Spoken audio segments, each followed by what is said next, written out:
Captain's log. I managed to spill lasagna on the steering wheel again, and now I'm spinning around in circular loops of death. Please send help. The onions are of no help, and they are laughing at me, and they're calling me fat, and it's hurting my feelings.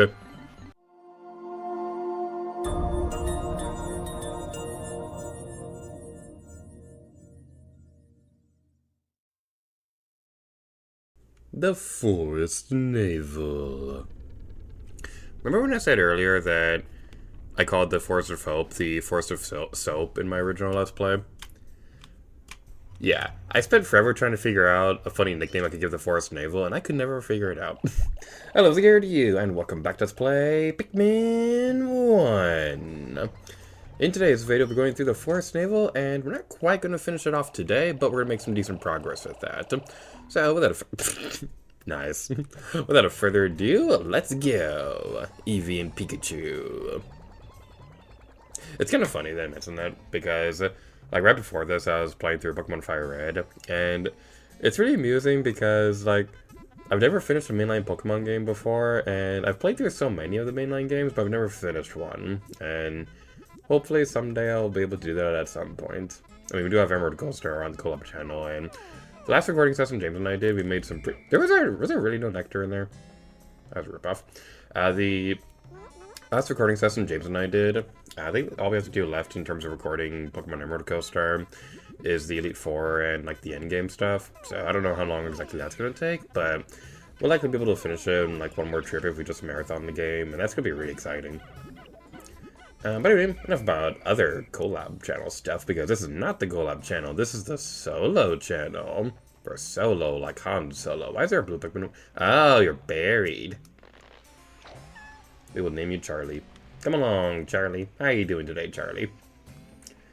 So, first things first, I would like to go over this way, because there's going to be some bomb rock stuff that we'd like to take care of first.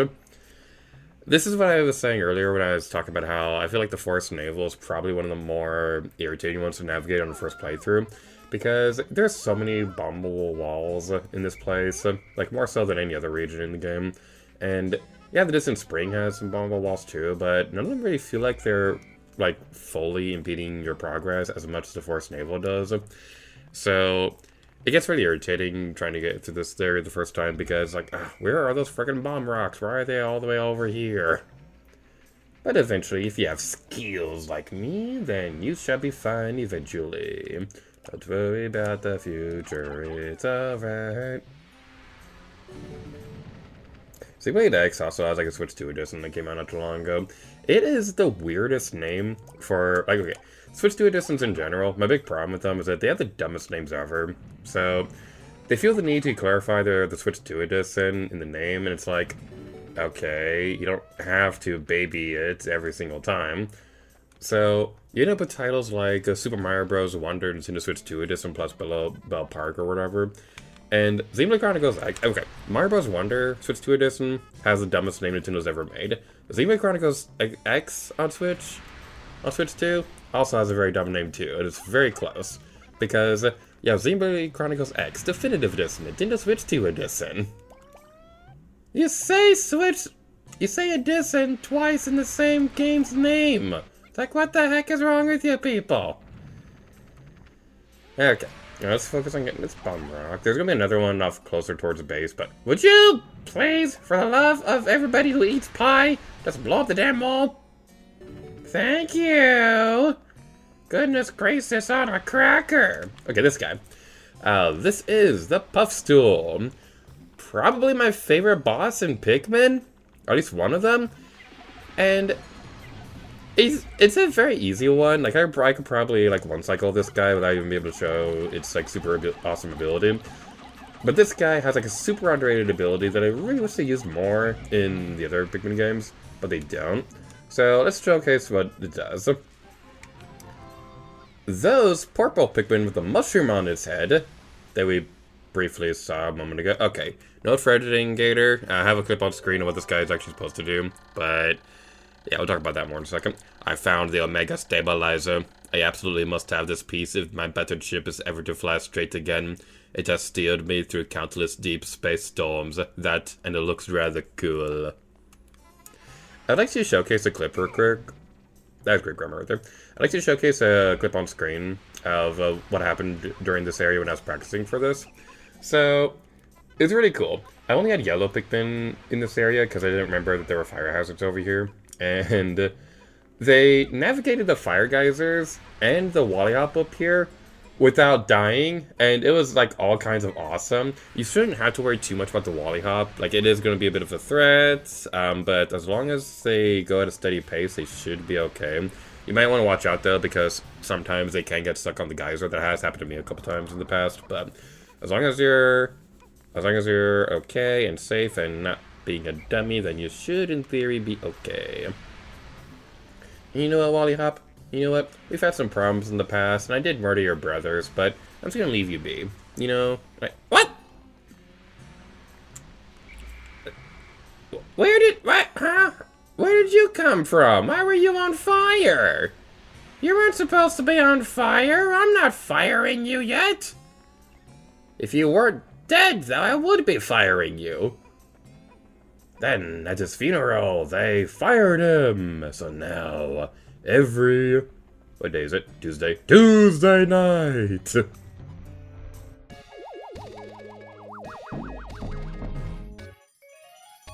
The way they dance in the center is so cute. I love the Pikmin. Omega Stabilizer. This is the dolphin's fin. It is a little beaten up, but it should still function. I've made great strides in repairing the dolphin. With this, I should be able to fly again, even if I don't recover all 30 parts. I've now recovered 21 out of 30 parts. If I find just 8 more, I should be able to increase my ship's capabilities.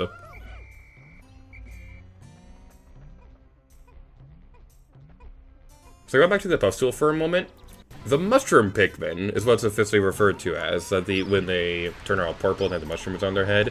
It is such a cool concept for a Pikmin enemy that your Pikmin turn against you, and yeah, it takes like an insane amount of whistling to get them back on your squad, but it is such a cool idea, and I wish that they would continue this in future games. Like, I would love to have a storyline where you have like an evil captain who's using mushroomized Pikmin, because that'd be like so epic and awesome, but they haven't done that so far, and that makes me sad. Are you gonna come? Are you gonna show up? Screw you. I knew you were coming. I freaking knew you were coming, and you still scared me. This freaking guy gets me every freaking time I play through this freaking game. Okay, this is... I don't remember what her name is off the top of my head. This is a Dweevil. Yeah, you're a Dweevil. I don't remember if you have like an actual name for beyond that, but the Dweevils are kind of an annoying enemy to deal with. Best strategy I can recommend is to stay out of the stepping range of him. Okay. We lost 12 Pikmin there. Yeah. By the way, this guy has like the coolest death animation ever. Like, it's just so badass. I like disintegrates and do like remains and stuff like that. It's so cool. The Guard satellite. Deep space is filled with dangers. This automated satellite does its part to help guard both me and my spaceship. I'll sleep better at night knowing... Blah, I cannot read. I'll sleep better at night once this little satellite is back on duty. Alright then, so we're gonna have our red Pikmin focus on carrying that. But yeah, the Dweevil is like such a cool enemy, and it is one of those things where it is kind of like an irritating thing to deal with whenever you're dealing with them, because they'll step around and they'll like squish your Pikmin. The best advice I can recommend for them is to not worry or stress too much if you lose a couple of Pikmin to the Dweevil stepping on them. As long as you're outside of the radius and you're throwing the Pikmin whenever its body goes downwards, that's like the best opportunity to attack them. Because, yeah, it's going to be like stepping all around and things like that. And you might lose a couple of them to getting stepped on.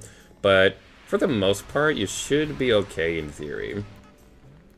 It is kind of amusing because when I first played Pikmin, I would be so devastated every single time I lost any Pikmin ever. But now that I've played this game a bazillion times, it's kind of like, oh no, we lost 30 Pikmin to a rock. Oh, how unfortunate. Anyway, we're moving on with our day. You do get a little bit pessimistic as time goes on whenever you're playing Pikmin. So I don't believe we're going to need the yellows anymore for the rest of the day. So what we're going to do now... I'm going to take all of you away. And once they go back in there, we're going to bring out some blues. I don't want to ruin the number, though. It's on the perfect number. It's on the funny number. I don't want to ruin it. Ah, the blue Pikmin is included. God's satellite. This has protected me from space pirates many, many times. I've now recovered 22 out of 30 parts. If I find just 7 more, I should be able to increase my ship's capabilities. I wish I had a picture of this. I wish I had a picture of this so bad. But one of my favorite posts from Miiverse was a reference to that part where it mentions Olimar doing space pirates. So... there's like a drawing of Olimar thinking back on that, and like that quote was on the bottom of the picture, and it's showing like a thought bubble of Olimar fighting Ridley, and this was like back on Miiverse, so Smash Brothers Ultimate didn't exist yet, but I think it was like it was either in the Smash community or something like that. Yeah, it was in the Smash community. So Ridley wasn't in Smash Brothers yet, so. Like, just the idea of, like, Olimar fighting Ridley in, like, a Smash Brothers setting, referencing that picture, it was so fun, but, yeah, the Miiverse is dead. It's tragic. It's really amusing, though, because, like, a good majority of my closest friends, like, friendships, originate from Miiverse of all places. We don't have enough Pikmin for this. We do not have enough Pikmin for this. That is unfortunate indeed. We have plenty of time, we'll be fine.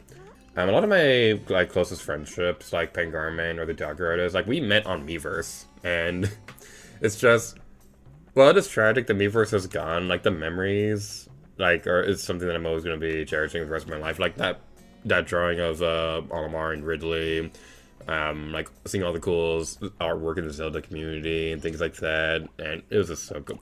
It's really unfortunate, because I had such a cool idea for a game that would have used Miiverse if I was developing games around the time the Wii U and 3DS was a thing, but, like, I was still in college at that time, so, like, I wasn't able to do that.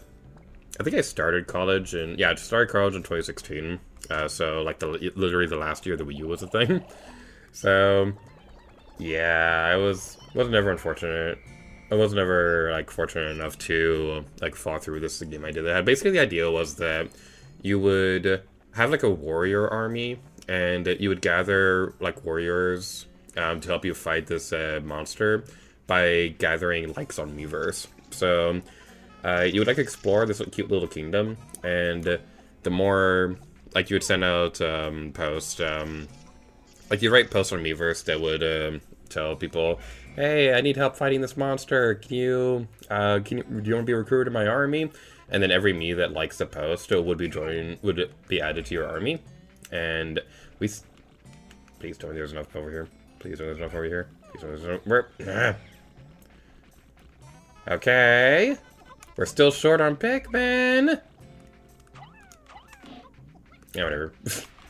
If these Pikmin catch on fire, then it's their own dang fault.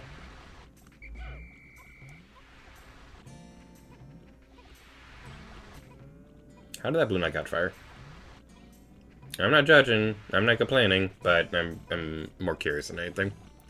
So yeah, the basic idea was that you'd have an army of Miis, and for every Mii that liked your Miiverse post, so they would join your army, and you'd use that to fight monsters and things like that.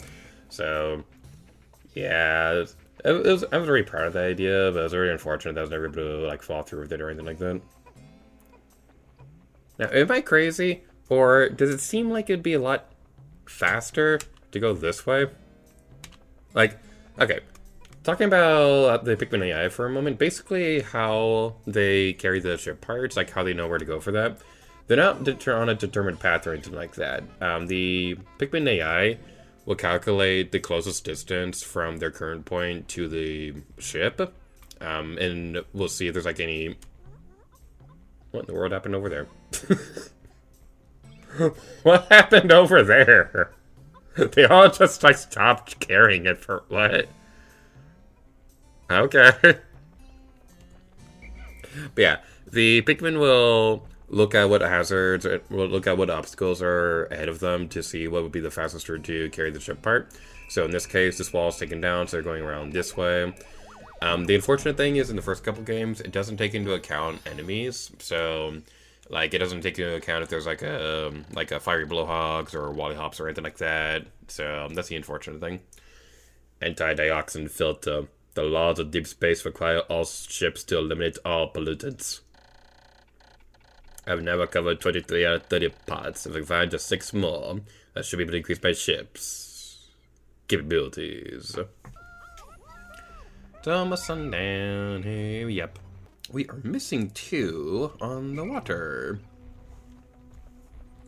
Oh no, however are we going to find them? Wherever could they possibly be? Oh no. Oh no, I can't find them anywhere. Where are those blue Pikmin? Where are they? Oh no, I can't find them anywhere.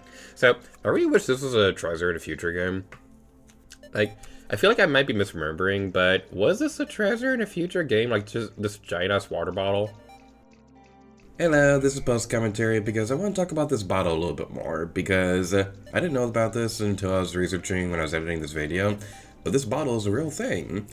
In Japan, there's a type of carbonated drink called a Ramune soda, where rather than a traditional bottle cap, it uses a plastic wrap and this marble to keep the soda inside the bottle. And even though it hasn't appeared as a treasure or a ship part in the games yet, it has shown up in the Pikmin shorts. Remember that one where the red Pikmin got trapped in the bottle? That's what this is.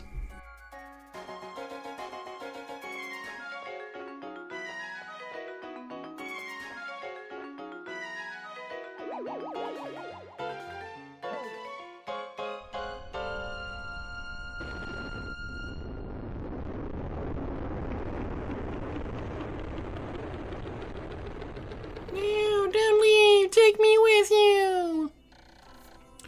10 days since impact. Hope has begun to well up within me for the dolphin's repair and my own chances for a reunion with my dear family. Tomorrow I shall go forth with a new attitude and continue my exploration in a different region. I hope that fortune will smile upon me. ... Pikmin population! We have 97 yellow Pikmin. That's my birth year. It's always funny when people ask me, like, when the younger people at work ask me what year I was born, and, like, that split second in their eyes when I first say I'm born in 1997, like, that split second moment when I say 19, and their eyes get bigger, they're like, oh my god, you're old. But anyway, thank you all so much for watching this episode of Pikmin 1.